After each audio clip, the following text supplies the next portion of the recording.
Hey YouTubers, it's your buddy Platt, and today I'll be trying the Ace Pineapple Hard Cider. This comes to us from the California Cider Company. They do a whole line of gluten-free ciders. They do a traditional hard apple cider, but then they also do several other varieties. They do a pear, they do a berry, they also do a pumpkin hard cider. This one is their pineapple. Now, contrary to what you think, this is not fermented pineapple juice per se.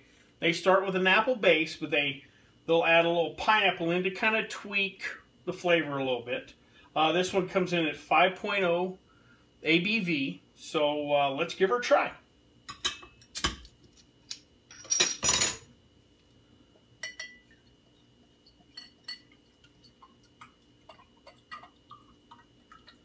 Alright, a nice little light carbonation to it, golden. I'm drinking in a frosted glass so you can't really tell, but it's lightly carbonated.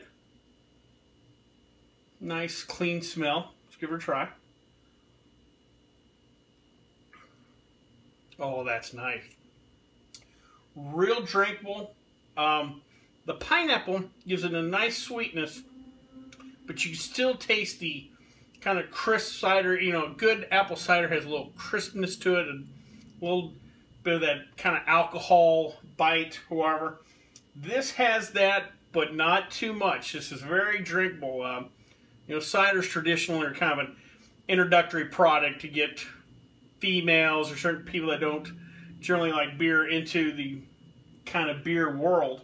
And this is a perfect product for that. Oh, that is very drinkable. It's nice, clean, a little sweet, but not over the top. Definitely the summertime, warm weather drink. It's still a little warm out here in Las Vegas, so this works perfect. I could definitely see having a couple of these on the beach, what have you. Actually, that's where I was introduced to Ace, was on Venice Beach, of all places. So, excellent, excellent cider. Let me give her one more sip. Very good. The pineapple's excellent, but I'm definitely going to have to try the whole line. Now I want to speak to you about a couple of mergers that have hit the brewing industry. One I have no problem with, but the other I do have a problem with, and it's probably not the one you're thinking of.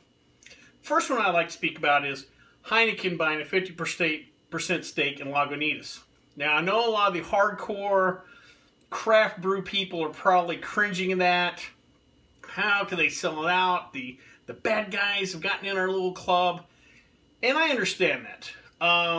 But I think if you spend any time around the brewing business or got to know people that run a brewery, to build a company like Lagunitas did, or a lot of these small breweries that grow to national distribution, realize a lot of time, sweat, and effort took to build up those companies. A lot of times it takes 10, 15, 20 years to build to that point.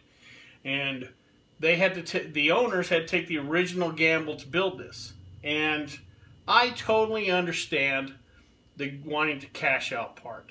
They've earned it. They put the time in and everything. They deserve the fruits of their labor. So I hope people don't want to take that from them. As a consumer, you're obviously worried about a big company like Heineken coming in and wanting them to change the ingredients, change their brewing processes.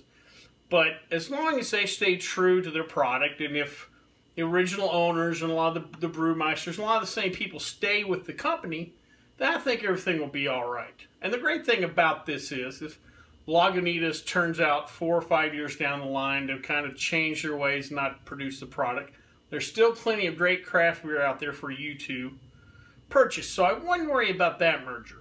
Now, there is one merger I am really worried about, is the possible InBev SAB Miller one. Now, a lot of you out there in the craft beer world is like, I don't drink that junk anyway, why do I care?